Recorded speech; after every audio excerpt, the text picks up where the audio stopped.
Rohingya camp হলো পৃথিবীর মধ্যে ডেন্সলি পপুলেটেড আর সবচেয়ে বঞ্চিত রিফিউজি ক্যাম্প। আমরা আসলে পৃথিবীর এমন একটা প্রান্তে আছি যেখানে মানবতা ম্লান, যেখানে জীবনের পরিমাপ বয়স এবং স্বপ্নের মধ্যে থাকে না, যেখানে জীবনের পরিমাপ করা হয় আপনার পায়ের নিচে কতটুকু আসলে জায়গা আপনি দখল করছেন।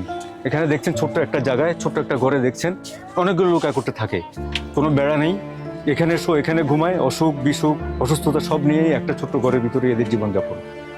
এদেরকে পাশেই দেখবেন যে বর্জ্য বয়ে যাচ্ছে, হিউম্যান ওয়েস্ট, ওটার গন্ধ আর বাতাসের মধ্যে আপনার পলিউটেড এয়ার, এই সব কিছু মিলে তাদের প্রতিদিনের শ্বাস এবং নিঃশ্বাস। আমরা যেখানে মেডিকেল ক্যাম্পে গিয়েছি, ওখানে গিয়ে দেখতে পেয়েছি আসলে মানুষ, অধিকাংশ মানুষই হলো যে ফিজিক্যালি অ্যাপারেন্টলি দেখা যাচ্ছে যে সবই চুলকানি রোগ, চর্মরোগ, যাতে প্রতিটা স্কিনের মধ্যে মনে হচ্ছে যেন নিষ্ঠুর পৃথিবীর মানচিত্র আঁকা, যেটা আসলে চর্মরোগের একটা বড় প্রকোপ আমরা দেখতে পাচ্ছি ওখানে।